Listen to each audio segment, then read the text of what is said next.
family sitting ringside, his dad watching the 29-year-old son who turned to boxing after he was bullied as a teen, and 9 years after his first amateur fight finds himself as a world champion defending his title, sending back Gary Corcoran.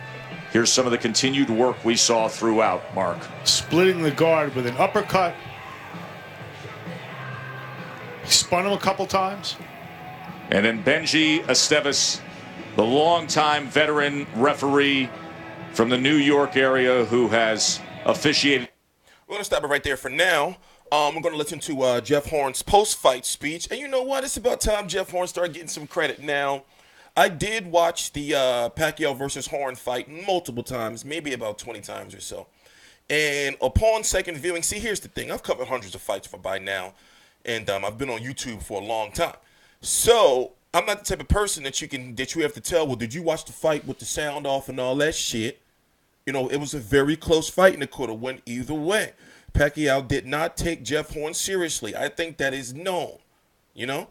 Jeff Horn, in my opinion, won the fight, but also Pacquiao, it could have went either way depending on what you're looking for. And also, I did videos on the judges in the past about how, you know, judges, each judge has a different criteria. You may have one judge that loves the sweet science. You may have one judge that loves bloodbaths. And they may look at other fighters, the guys like Floyd Mayweather and Iris Lindy Lara, they may score against them because they're just running. While you'll have the sweet science judge, they may be looking at it like, yo, he can't even touch him. Look at all that movement, you know what I'm saying?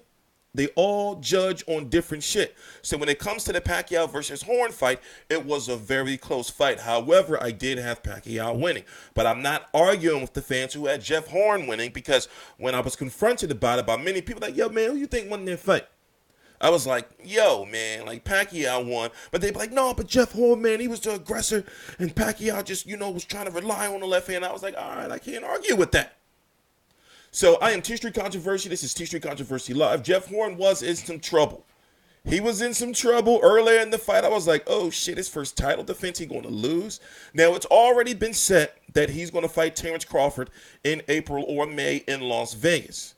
You know, that's already been set. When we listen to his post-fight interview, which we're about to do in a minute, you'll hear that he doesn't seem too thrilled about it, you know? So it's hard to explain, but we're going to try to get into it a little more after the post-fight interview. Please subscribe. All the links to my social media are right down below in the description box. We cover every single major fight live. This fight right now, it's 7:44 a.m. Eastern Standard Time here in the United States on the East Coast. So this fight happening over in Australia. Usually when I cover guys like Anthony Mundine, who's fighting this week, I gotta get on that. It's probably tomorrow. It's probably today. You know, I gotta watch that. Australian fights, if you're on the East Coast, normally happen like this time. Now, what happened with the Pacquiao fight, they coordinated the times so that it would be live here in America at not early in the morning. They did the same thing with a Pacquiao fight over in Macau in the past because of the time difference. So over there in Australia, it was like the early morning or something when Pacquiao fought Horn. Whatever the case may be, let me shut the fuck up. Please subscribe. All the links to my social media right down below in the description box. Estevez, acting on the indications from the corner of the challenger, has to call a halt to the contest. The official time, 1 minute, 35 seconds of round number 11. The winner by TKO victory, still undefeated, and still the WBO welterweight champion of the world, the welterweight fighting pride of Brisbane, Queensland, Australia, Jeff the Hornet.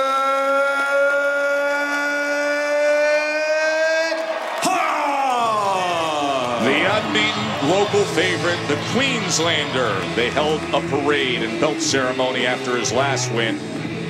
Well, let's go up to Ben Damon. Congratulations, Jeff Horn, still the world champion.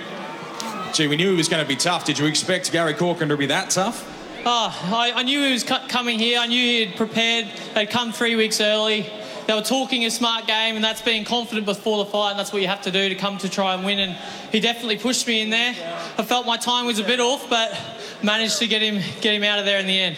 Were there any worrying moments in those early rounds when he was pressuring you? Did you look like you were starting to get a little bit fatigued, maybe worry about the pressure that was coming at you before you got your second wind? Yeah, I was just getting my timing there. The whole fight I felt like it was a little bit off tonight, but I managed to clip him with a few good ones, and unfortunately our heads did come together as we've both got cuts on our heads again, so that's a bit of a shame, but yeah, most of it was caused by punches, I'm pretty sure.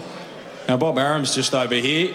He told me moments ago that it's time for everyone to book their plane tickets to Vegas because we're off in April.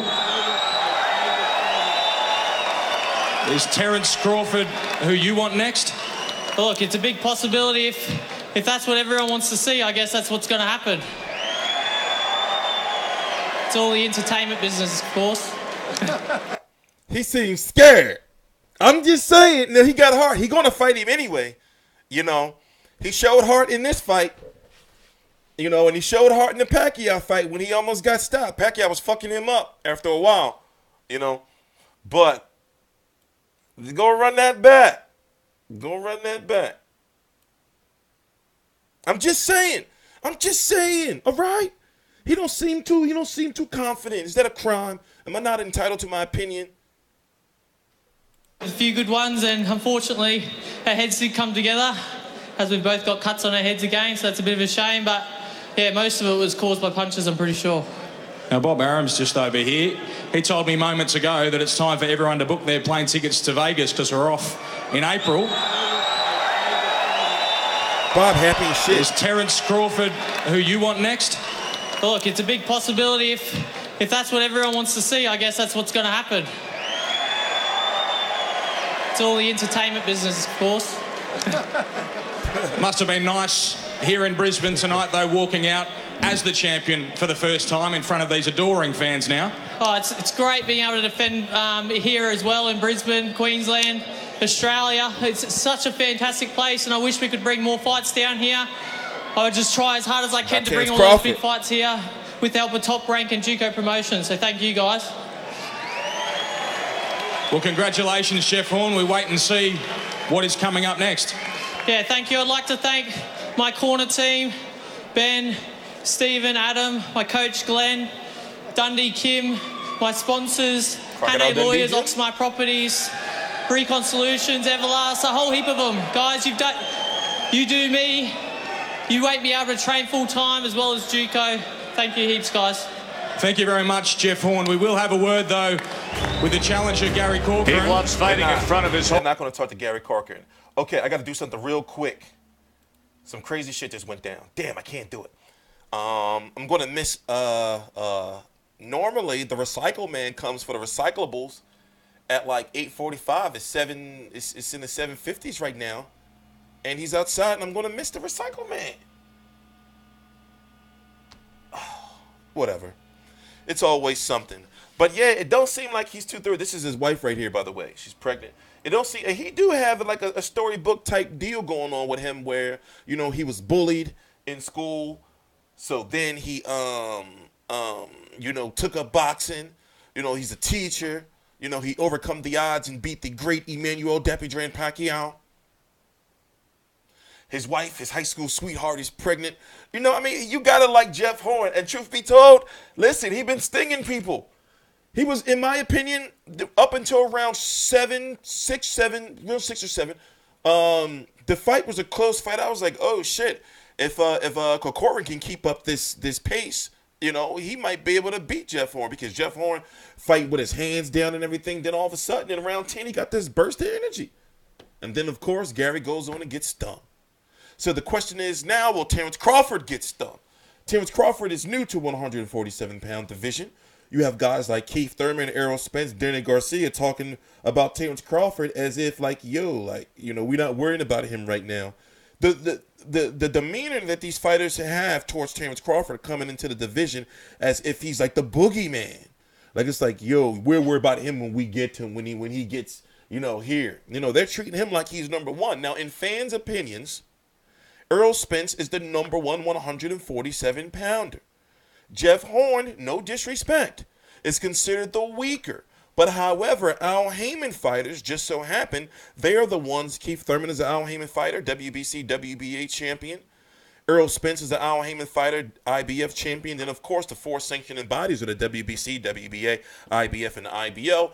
Jeff Horn is the WBO champion. And the reason why guys like Keith Thurman, Danny Garcia, Sean Porter, Errol Spence aren't worried about a guy like Jeff Horn, and even if you look at him as being easy pickings to get their hand on that belt, still there's a political divide because, for one, Al Heyman fighters, if you've noticed and if you pay attention, don't normally fight for the WBO title unless they have to. Now, for example, a guy like Deontay Wilder would fight for the WBO title, but when it comes to 154-pounders, Al Heyman likes to keep his fighters out of that political whatever. You know, it's too complex to describe. So when you have a guy like Terrence Crawford, who has been the WBO champion at 140 and 135, and Bob Arum, who is aligned with the WBO, as well as HBO, ESPN, and Frank Warren, like I said, it's way, way too complex. That's why they've been building up him versus Terrence Crawford for quite some time now. And Terrence Crawford was made the mandatory without even having a fight, you know, against a 147-pound ring fighter by the WBO, against Jeff Horn. So it's a very complex situation.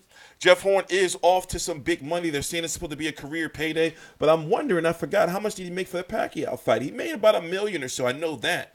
But I'm sure he's got a whole bunch of endorsements and things like this. Now, this was an event where he got majority of the payday. Defending champion, big comeback. I was watching a promotion of this fight that was really going hard over there. Oh, by the way, if you're interested in helping and if you're interested in working with Jeff Horn or any, type of boxing events over there in Australia or New Zealand or in that oceanic area in general, please contact me. I'm talking about if you want to go to press conferences, if you want to go to media workouts, if you want to interview the fighters, and if you want to be compensated, and if you actually are responsible enough and you want to be with these individuals, and you want to be involved in boxing in any way, shape, or form, and learn about the sport, then email us at info@fightview360.com. Our contact information is right down below in the description box. So if you want to go to a Jeff Horn fight or an Anthony Mundine fight or a Lucas Brown fight or a Joseph Parker fight, if you want to meet these guys and you want to talk to them before they fight whoever they're going to fight, then contact me. We have the power. We'll show you the way. On TstreeT Controversy, this is TstreeT Controversy Live. Bob Arum has already, they already said that the fight is going to happen in about, where we're going to go, right here. They already said the fight's going to happen in about April or so. Going to be tough. Did you expect Gary Corcoran to be that tough? I knew he was coming here. I knew he had prepared. They'd come 3 weeks early. They were talking a smart game, and that's being confident before the fight, and that's what you have to do to come to try and win. And he definitely pushed me in there. I felt my time was a bit off, but managed to get him out of there in the end. Were there any worrying moments in those early rounds when he was pressuring you? Did you look like you were starting to get a little bit fatigued, maybe worry about the pressure that was coming at you before you got your second wind? Yeah, I was just getting my timing there. The whole fight I felt like was a little bit off tonight, but I managed to clip him with a few good ones, and unfortunately our heads did come together as we've both got cuts on our heads again, so that's a bit of a shame, but yeah, most of it was caused by punches, I'm pretty sure. Now, Bob Arum's just over here. He told me moments ago that it's time for everyone to book their plane tickets to Vegas because we're off in April. Is Terrence Crawford who you want next? Look, it's a big possibility. If that's what everyone wants to see, I guess that's what's going to happen. It's all the entertainment business, of course. Must have been nice here in Brisbane tonight, though, walking out as the champion for the first time in front of these adoring fans now. Oh, it's great being able to defend here as well in Brisbane, Queensland, Australia. It's such a fantastic place, and I wish we could bring more. Did you know that Bob Arum admitted to smoking weed? He says he smokes like weed, like he's been smoking since like '63. No bullshit. The reason why I say this is, don't Bob look a little, I know we're going off a little the path of the video a little bit, but I just want to point out something. Look at Bob. Is Terrence Crawford who you want next? Look, it's a big possibility. If that's what everyone wants to see, I guess that's what's going to happen. Good for you, Bob. It's all the entertainment business, of course. Look at Bob. Must have been nice here in Brisbane tonight, though, walking out as the champion for the first time in front of these adoring fans now? Oh, it's great being able to defend here as well in They was Brisbane, getting high in the Queensland, back. Australia. It's such a fantastic place, and I wish we could bring more fights down here. I would just try as hard as I can to bring all those big fights here with the help of Top Rank and Juco Promotions. So thank you, guys. I'm happy for Well, him. congratulations, Chef Horn. We wait and see what is coming up next. I'm happy for Bob. Bob been around forever. So, you know, I'm happy for him. You know, if that's the key to, he said that's the key to youth and shit. You know, blow and treat. But anyway, I'm TstreeT Controversy. This is TstreeT Controversy Live. One video after this, I am going to be doing a live stream, and we're going to talk about the 147-pound division as a whole. You know, and go into the details about everything. I'm TstreeT Controversy. This is TstreeT Controversy Live. Please subscribe.